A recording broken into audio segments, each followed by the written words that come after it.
The last sound Timothy Vasquez heard before the light swallowed him whole was the desert wind, the low, patient moan of it moving across the Mojave Flats, carrying grit and the faint smell of creosote. He'd been crouching behind his truck, one hand braced on the warm hood, his other holding a flashlight aimed at nothing. He remembered thinking, "This is either the greatest night of my life, or I'm about to become an embarrassing statistic." Then the light came down like a fist. That was 8 months ago. 8 months and 3 abductions, and Tim had not yet managed to convince a single living person that any of it was real. This part still stung him, honestly. Not as much as it used to, but it was there, a persistent low-grade irritation, like a pebble in a shoe that you'd somehow learned to walk around. He'd been documenting everything since the first time. Notebooks filled with his handwriting, small and pressured, describing what he'd seen.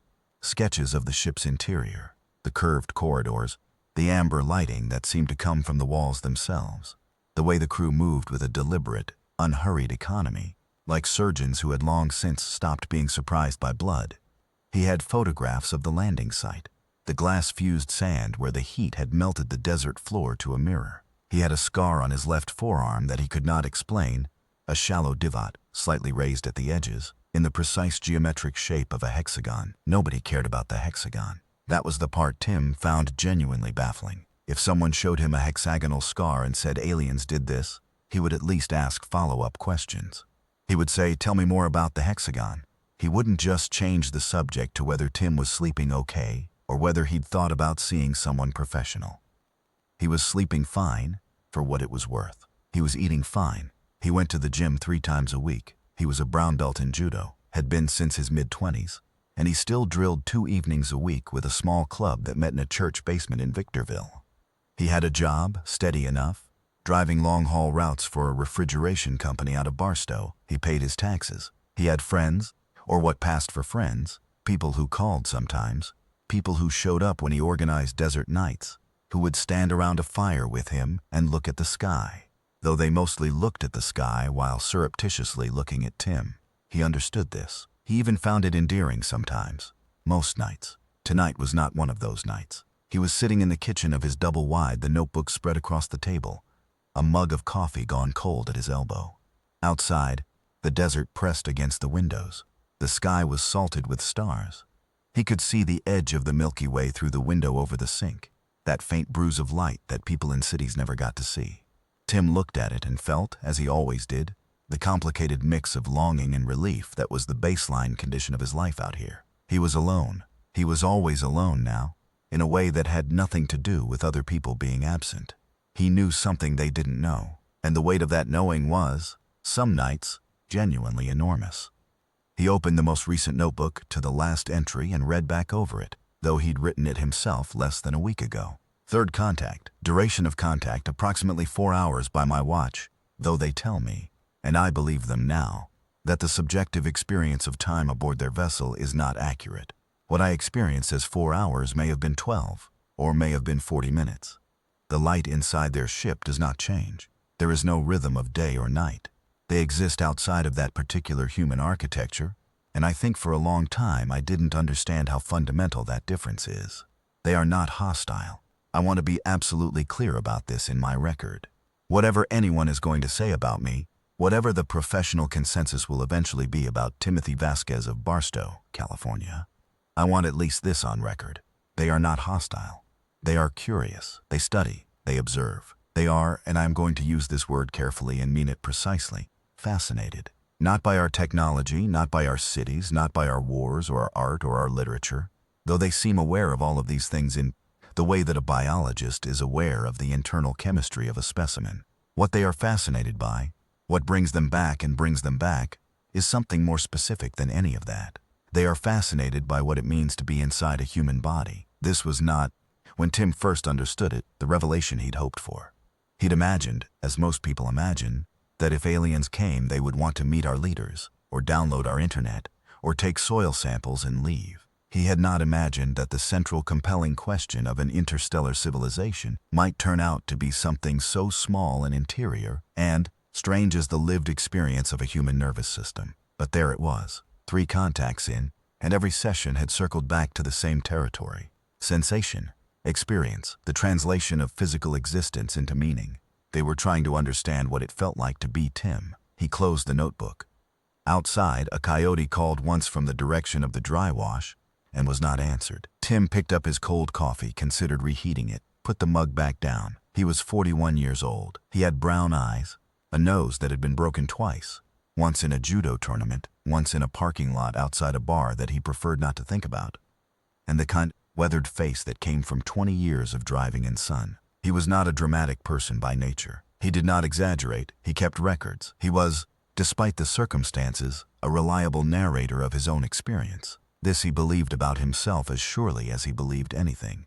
He went to bed at 11 because he had to drive to Fresno in the morning, and he lay in the dark listening to the desert settle and shift around him, and somewhere between 11 and midnight he thought about the aliens. Their cool gray skin, their eyes that were too large and too still, their movements that were not graceful exactly but were deeply economical, wasting nothing, and he thought about the way one of them had looked at him on the second contact, this long, assessing look, and he'd had the sudden clear sense that he was being read.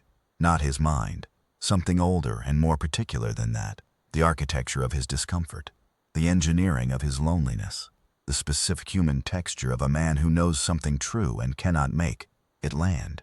He fell asleep thinking about the hexagon scar on his arm. He dreamed about his mother's kitchen. The documentary crew arrived on a Thursday. Tim had agreed to the project 6 weeks earlier, when a woman named Diane Reyes from a production company in Los Angeles had called him and said she'd found his name through a mutual contact in the UFO research community and asked if he'd be willing to participate in a long-form documentary about his experiences.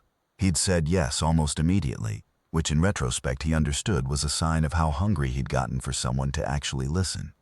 Diane was compact and efficient, with a clipboard she never put down and a way of nodding that Tim quickly realized meant she was waiting for him to continue talking, not that she agreed with him. The camera operator was a young man named Cord who barely spoke and seemed to express his entire personality through his lens choices. There was also a sound technician called Maureen who wore her hair in a high bun and occasionally, when she thought no one was watching, made small faces at the things people said on camera. Tim welcomed them into the double-wide, cleared the notebooks off the table, made coffee.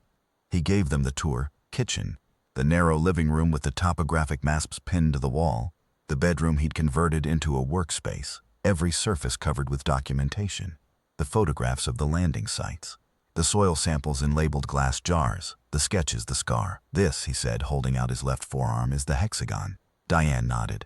Cord zoomed in. How did it happen? Diane asked. Third contact. They took a sample. I didn't feel it while it was happening. The sensation was more like pressure than pain, and there was something they were projecting. A kind of, I don't have a better word for it than calm. Not an absence of sensation, more like the sensation was being acknowledged and set aside. Like when a good dentist talks you through a procedure and you still feel everything, but you're not afraid of it. And you think this is evidence of alien contact. I think this is evidence of a medical procedure performed without my full informed consent, which is a separate issue I've made peace with. He lowered his arm, but yes, among other things. Maureen was making one of her faces. Tim noticed and did not comment. He'd gotten used to people's faces.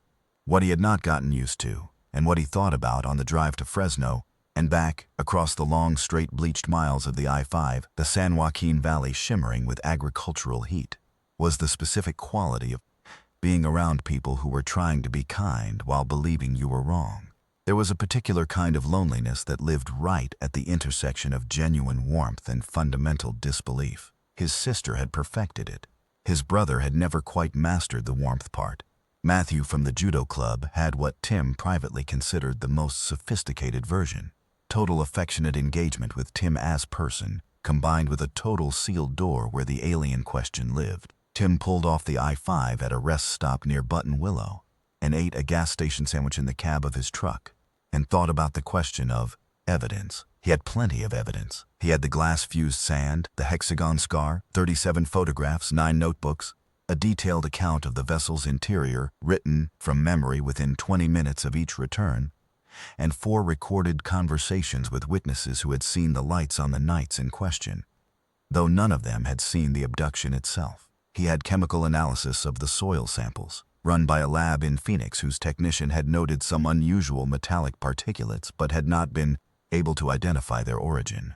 What he did not have, and what he understood with increasing clarity, was the only thing that would actually matter was a witness, someone who had been there, someone who could say, "I was with Tim, and I saw it too." He'd asked them about this, the aliens. He'd said, in the patient, careful way he'd developed for communicating with them, they had language, or something that functioned as language, but it was not spoken in any register Tim's ears could fully parse.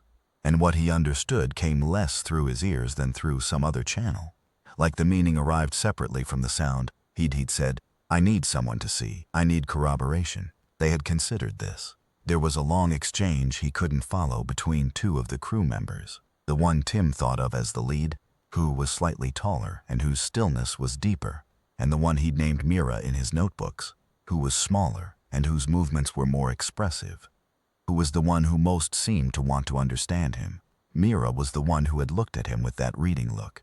Mira was the one who, on the third contact, had placed a hand, if hand was the right word, 4 fingers jointed differently, the skin dry and cool as paper, against the side of Tim's face, and simply held it there for what felt like a very long time. He didn't know what that had been. He'd written about it extensively. He kept coming back to it. The lead had eventually communicated something to him that he interpreted as, "The question of corroboration is not ours to answer. That is a problem that belongs to you." Helpful, Tim had thought. Very helpful. The intervention happened on a Saturday afternoon. His sister Rosa came first, pulling up in her Camry with the 2 kids buckled in back and a look on her face that Tim recognized immediately. The look of someone who had made a decision and was committed to it, and was very sorry about what came next. His brother Daniel arrived 20 minutes later, and Tim had time in those 20 minutes to make more coffee and arrange chairs in the living room, and wonder whether the documentary crew, who were currently eating lunch at the diner in town, were going to come back while this was happening. He hoped they would. He hoped they wouldn't. He wasn't sure which. Rosa started. She was a year older than Tim and had always been better at beginnings. She said she was worried about him. She said Daniel was worried. She said there were people who could help. Not to fix anything, just to talk, just to have a space to work through some things. She said this with genuine care in her voice, her hands folded in her lap, and Tim watched her and thought about how much he loved his sister and how little this conversation was going to change. Daniel was more direct, which was his way. Daniel said he thought Tim was having a hard time and wasn't asking for help. Daniel said the documentation, the notebooks, the soil samples, he didn't say it was crazy. He was careful not to say crazy, but the word was there in the room between them like furniture. Daniel said, "Tim, come on, we're your family. We want to understand." Tim looked at his brother. "Do you?" he said, and his voice was level and quiet, and he was proud of how level and quiet it was. "Yes," Daniel said. "Then ask me about the hexagon." Daniel took a breath. "Okay, tell me about the hexagon." "I already told you. Tell me again." And Tim told him again, the whole of it, the third contact, the hand that wasn't a hand, the pressure without pain, the geometric precision of the mark, the chemical analysis of the surrounding tissue that he'd had done at a dermatology clinic, whose technician said, with genuine puzzlement, that the cellular structure at the scar's edge showed a quality of precision that she'd never seen in any wound, surgical or otherwise. He told it clearly and without embellishment, without drama, without the slight forward lean of someone who needs you to believe them. Because that lean, he'd learned, was what killed credibility faster than anything else. He told it the way he'd tell you about a truck route. Just the facts and the sequence. Daniel listened. He listened well, actually better than Tim had expected. When Tim finished, Daniel nodded slowly and said, "I believe that you experienced something, Tim. I know you believe that. And I know what you think, that I experienced something, and the question is what? And your answer is something from inside, not outside. A psychological event, something that the mind can produce when it's under strain." Tim picked up his cold coffee. "I've read everything that's been written about this framework, Daniel. I understand the argument. I am not dismissing it." "Then why?" "Because the hexagon." Rosa said gently, "Tim, I love you," Tim said to his sister. "Both of you. I know why you're here. But I need you to hear me clearly one time. I am not suffering. I am not broken. I am not in crisis. I have had 3 encounters with a non-human intelligence that is visiting this planet for reasons that are specific and documented and not hostile, and the thing that is hard about my life is not the encounters. It is the part that comes after, when I try to tell people about them, and they look at me the way you are looking at me right now." There was a long silence. Rosa's youngest, he was 4, his name was Marco, had fallen asleep on the couch with his head in Rosa's lap. Tim looked at the boys sleeping and felt a sudden complicated tenderness that he didn't know what to do with. "Just because my life is a little different," he said more quietly, "doesn't make it any less real." Daniel looked at the floor. Rosa stroked Marco's hair. The conversation continued for another hour and ended the way Tim had known it would, with an agreement to stay in touch, with Rosa writing down the number of a therapist she knew in San Bernardino, with a hug at the door that lasted a beat longer than usual. Tim stood on the steps of the double-wide and watched the Camry and Daniel's pickup drive back down the dirt road toward the highway. And the desert was very quiet, and the afternoon was turning gold and long-shadowed, and somewhere high above the Mojave, though Tim could not see it, not in daylight, not now, something was watching. He went inside and opened the newest notebook to a blank page and wrote, in his careful small hand, "The hardest thing about knowing something true is not the knowing. It is the specific work of remaining known to yourself when the world continuously fails to see you." Then he went to judo practice. The fourth contact came without warning, the way the others had, though Tim was beginning to think that without warning was not quite accurate. There was always a precursor, a quality of the air that changed, a particular silence that had a texture to it. The desert sounds dropping away one register at a time until what was left was a perfect, attentive quiet that felt less like absence and more like a held breath. He was in the yard behind the double-wide. It was past midnight. He'd been unable to sleep and had come out to sit in the camp chair he kept there, the one with the broken armrest he kept meaning to fix, and look at the sky. He had his coffee, actual hot coffee this time, in the thermos and the newest notebook on his knee, and he was not thinking about anything in particular, which was, he'd come to understand, the condition most likely to precede contact. The light descended in a column, wide and even, and the particular shade of white that was not exactly white, that his eyes tried to render as blue or as silver and never quite managed. It surrounded him without touching him, if that was possible. He tried to explain this many times and had mostly failed. The light did not feel like light from outside. It felt like light from inside. It felt like the space between his cells was briefly illuminated. He was somewhere else. The transition was not a movement he experienced. There was no motion, no sense of travel. One moment he was in the yard with the broken camp chair and the thermos. The next he was standing in the curved corridor of the ship, the amber glow coming from the walls. The slight atmospheric difference he'd never gotten used to. A density to the air that wasn't quite thinness but was close, like being at moderate altitude. Mira was there. Tim said hi. He always said hi.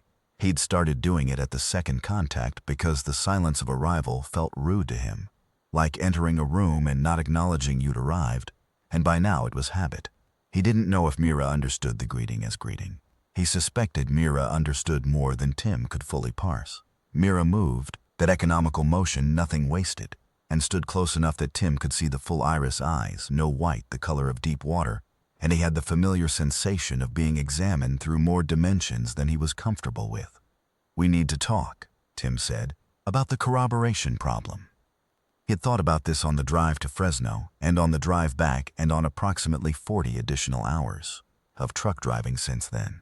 He had a position, I understand, he said slowly, forming the thoughts with the care he'd learned was necessary.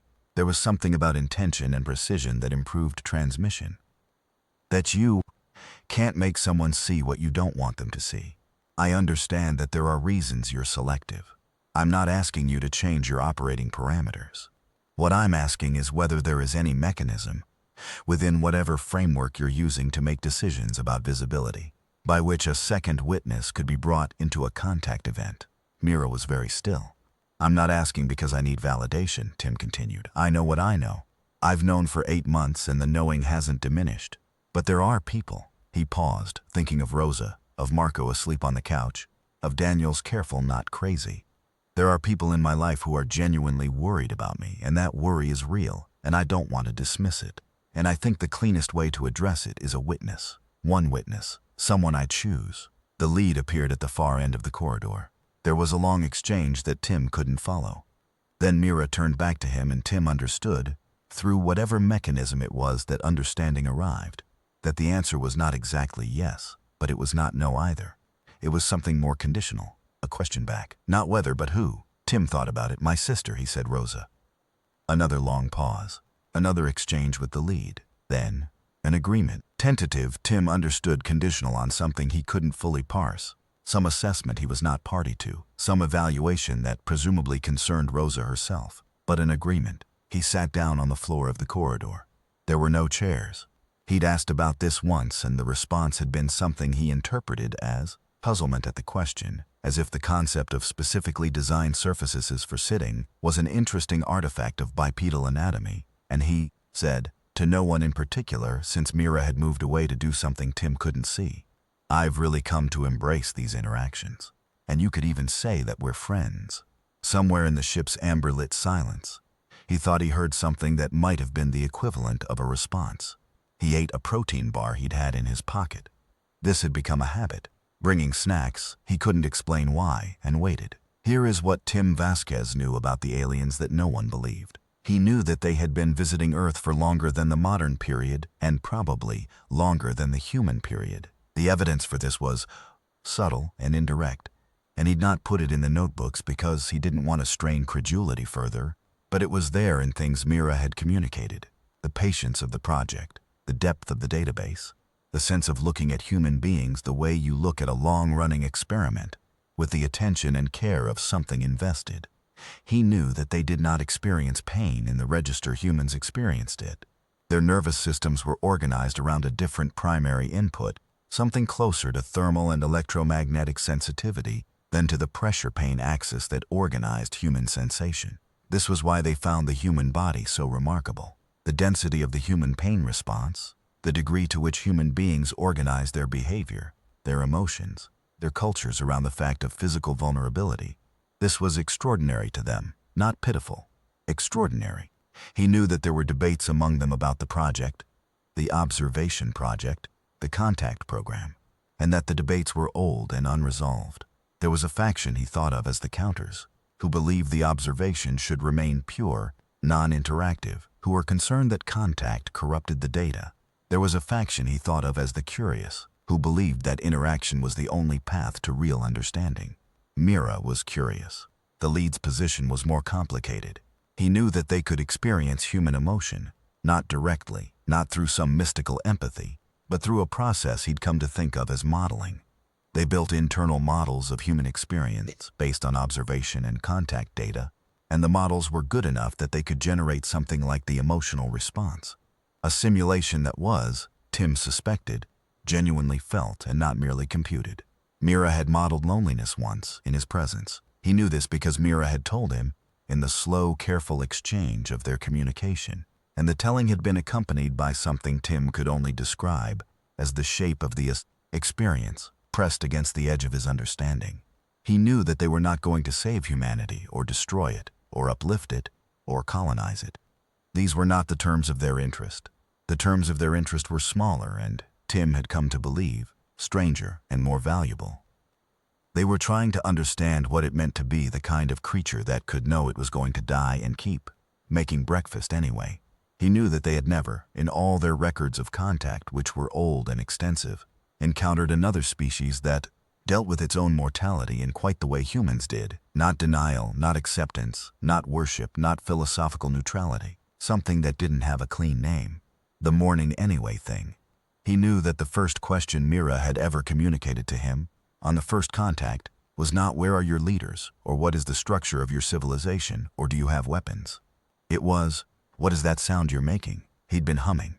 A song his mother had sung when he was small, a corrido about a man who drove a truck across the desert and thought about the woman he'd left behind. He hadn't even known he was doing it. He'd told Mira what the song was. He'd explained what a corrido was. He'd explained what his mother had been like, a compact, fierce woman who'd driven that same desert her whole life, who'd died of a stroke when Tim was 29, who he still, 12 years later, sometimes heard in the high, clean notes of a song on the radio. Mira had listened to all of this with an attention so complete, it was like a physical thing, like being held.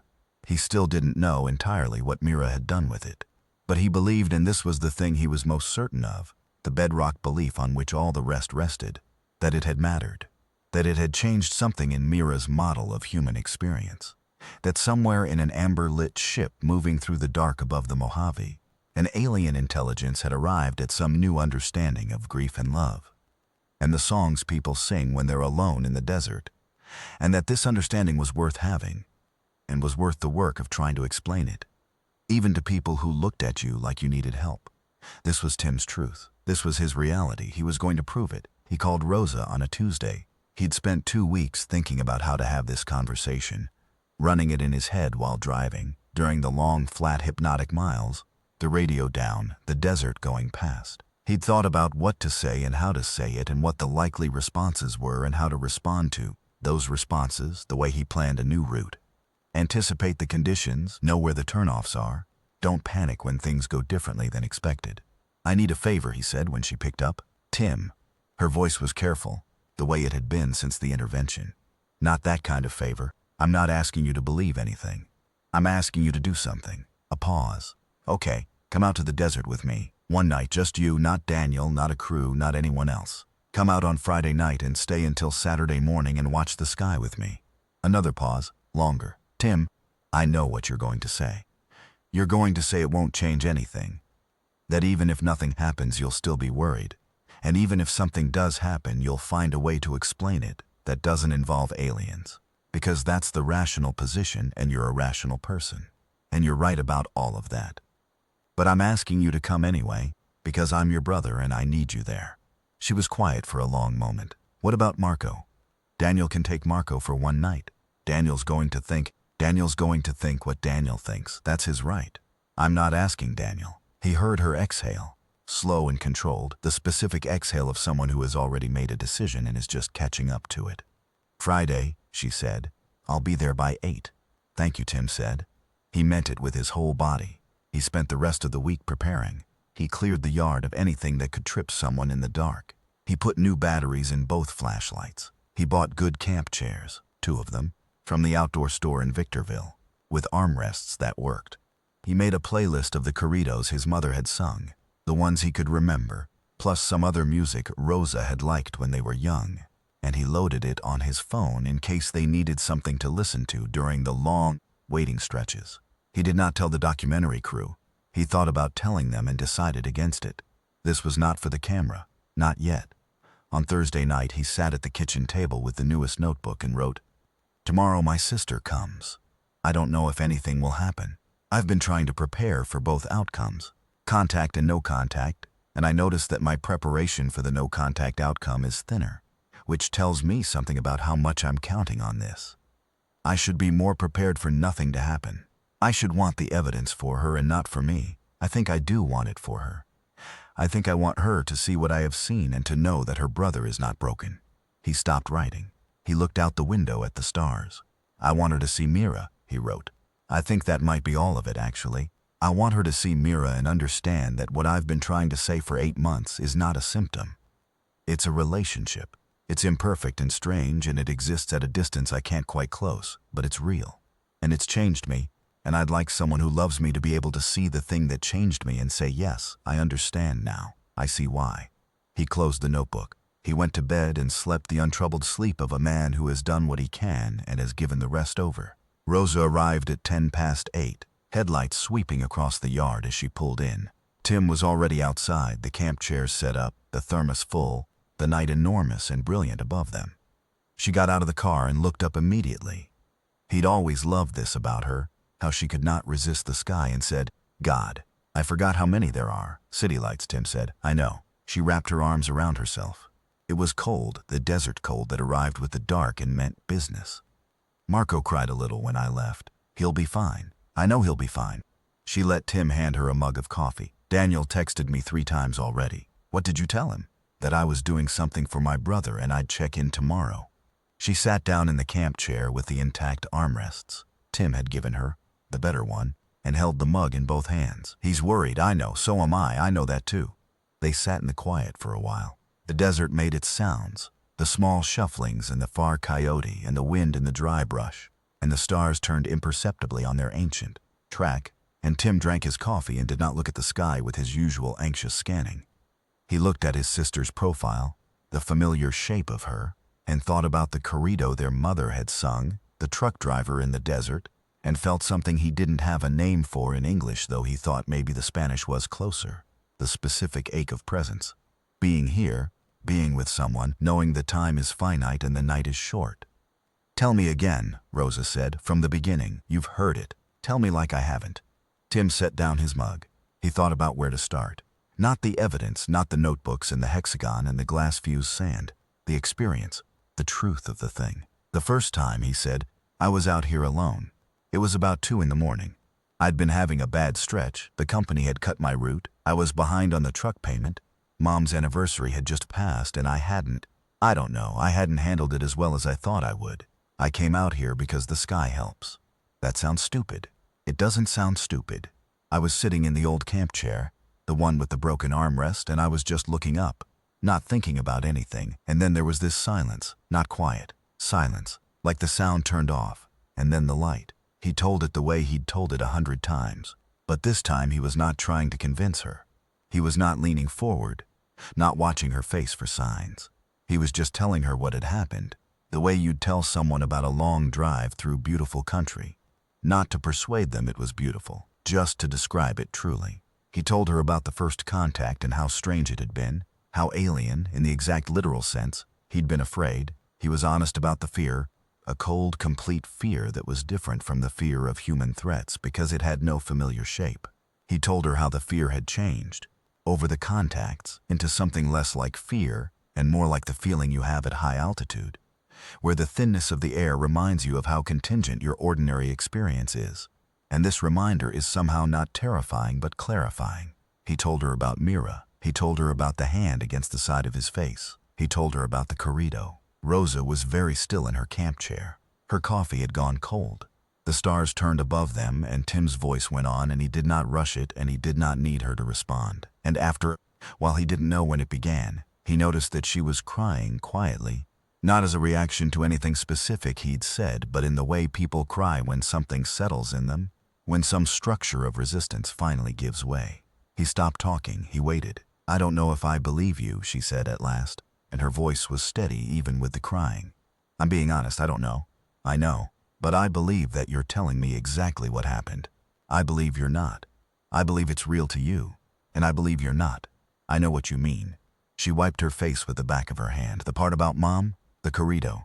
"Yeah. You told the alien about Mom," Mira asked. "And I thought, what else was I going to say? What else was there to say?" Rosa laughed. A small, wet sound. "That's so like you, Tim. Of all the things you could have led with, you led with a sad song about a truck driver. It wasn't the first thing. It was the first thing I was asked about." Still, she looked up at the sky, still. "An alien asks what you're doing and you explain a corrido." I was proud of that, actually. They were quiet for a while.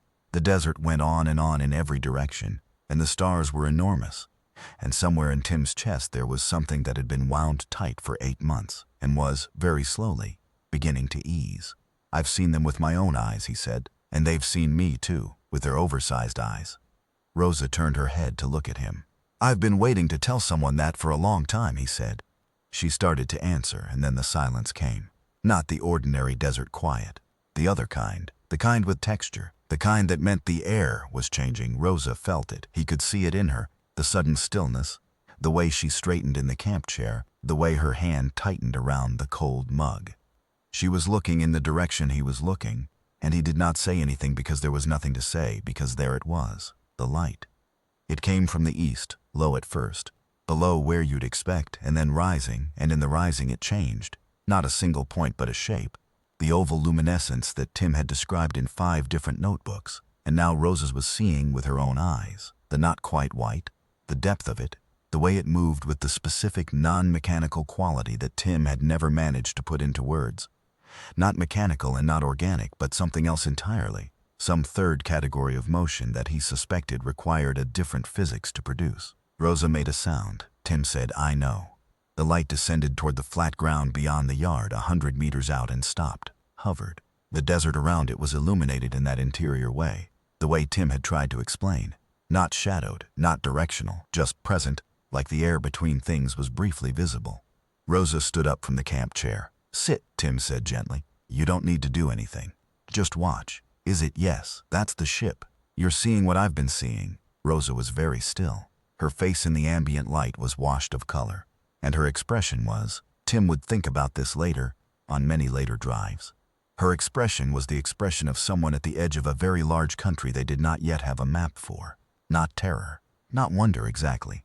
Something prior to wonder. The moment before the word arrives, a shape descended from the light, one figure, moving with that economy, that purposeful, unhurried quality. Tim said quietly, "That's Mira." He felt Rosa's hand find his arm, her grip tight and unconscious. The grip of someone who needs to verify that what they're holding is solid. "They're not hostile," Tim said. "I need you to hold on to that. In everything you're seeing right now, hold on to that." Mira stopped at the edge of the yard. In the light from the ship, the ambient interior, directionless light, the gray skin and the full iris eyes, and the particular quality of the stillness were fully visible.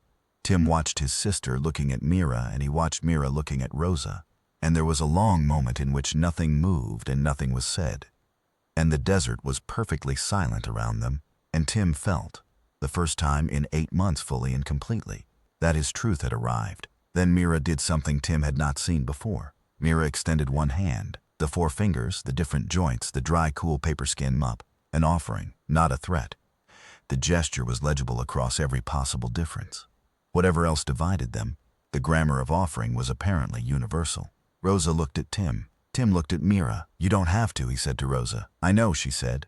She stepped forward and placed her hand above Mira's, not touching but close, and Tim watched the alien examine this human pause, this almost but not quite, this precise measure of trust. And he could see, in the way Mira's head tilted, in the quality of the attention, that this partial gesture was being received not as a failure or a refusal, but as something interesting, something worth adding to the model, the shape of human approach, the specific architecture of a person who wants to reach and is also afraid and does both at once. Rosa said, in a whisper, "Ask it something. You said there's a way you can communicate." "Them," Tim said. "Mira, what do you want to ask?" "I want to." Rosa stopped. She thought about it. She was a methodical person. Even now, even here, she was composing the question carefully. "I want to know if you're going to keep doing this." Coming back, taking Tim. Tim translated this the best he could. The intention, the anxiety, the love underneath it. Mira's response was not immediate. There was a quality of consideration Tim had learned to recognize, the particular quality of computation that preceded the answer to a question that the answerer had not anticipated. Then, the answer arrived. Tim sat with it for a moment. Then he turned to his sister. "They're going to keep coming," he said. "Not because of Tim specifically, though they are interested in me specifically, but because of," he paused, assembling the translation, "because of what I represent." Which is the question they haven't finished yet. What question? What it means to be the kind of creature that can look up at the stars and feel lonely. Rosa looked at Mira. Mira looked back with those deep water eyes, and Tim watched the moment of contact, not physical, not verbal, just the mutual witness of 2 very different kinds of eyes acknowledging each other across a distance that was enormous and also somehow not. Then Mira withdrew, not rudely. There was a quality of formality to it, a correctness, a procedure. The figure moved back toward the light. The light rose, not fast, not slow, with its particular 3rd category motion, and then it was just the desert again and the stars, and Tim and his sister standing in the yard with 2 cold cups of coffee, and the camp chairs behind them, and the long silence of the Mojave pressing in from all sides. Rosa said, "How long has this been happening?" 8 months. "Yeah." She turned to look at him. Her face was still doing the thing, the new country thing, the edge of the map. "Tim," she said, "I know." Tim," she said again. And this time it wasn't a question and wasn't a statement and wasn't quite anything that had a name, just his name and his sister's voice, which was something he'd been hearing his whole life, and which had never before carried quite this particular freight, this combination of recognition and apology and wonder and the specific grief of having failed to see something true that was right there in front of you. "It's okay," he said. "It's not," she said. "It's not okay that you've been sitting with this alone for 8 months and I was. You were doing what made sense. You were taking care of Marco and being worried about your brother and responding to the available evidence. That's not a failure.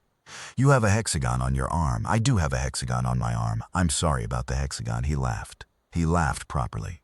The first full laugh in he couldn't remember how long. Rosa laughed too, after a moment, the way laughing moves from one person to another when the feeling is real. They sat back down in the camp chairs. They did not leave until dawn came up orange and pink over the eastern desert, and the Milky Way faded and the coyotes made their morning sounds. The documentary aired the following spring. It was 40 minutes long, which was not enough. Tim had said this to Diane, had said the story needs more room. And Diane had agreed with the nod that meant she was waiting for him to continue talking. The 40 minutes covered the main arc, Tim's background, the first contact, the documentation, the intervention, the desert night with Rosa. That last segment was what made the film. Cord had gone back out to the landing site the morning after, with Tim and Rosa both present, and filmed the glass-fused patch of desert. New glass, from that night, a fresh scorch that Tim's notebooks had not described because it hadn't been there before. And he'd filmed Rosa's face while she looked at it, and Rosa's face was doing the thing. The new country thing, and it was legible to anyone watching in a way that Tim's own testimony had never quite been, because Rosa was not the believer. Rosa had come out to the desert to be with her brother, not to be convinced, and the camera had caught the exact moment of her unconvincing. The response was Tim didn't have a word for it big, more than he'd expected, and also somehow exactly what he'd always known was possible if the right person could just see. People wrote letters. People sent photographs of their own experiences, their own documentation, their own versions of the hexagon scar. None of them were hexagons, but all of them were marks left by something the person couldn't explain and had been carrying alone. Tim read all of them. He wrote back to most of them. He started keeping a secondary notebook for the correspondence. Matthew from the judo club watched the documentary twice, and on the third viewing called Tim and said he'd been a poor friend and asked if Tim wanted to get a beer and talk about it. Tim said yes. They talked for 3 hours. Matthew asked good questions. Tim answered them honestly, and without the lean, without the forward need you to believe me tension, because he had crossed some threshold now on the far side of which the belief of any individual person was less crucial to his equilibrium. He still needed people to believe him. He was human. He would always need this. But the acute hunger of it had changed into something more like ordinary hunger. The kind you can manage. The kind that can wait.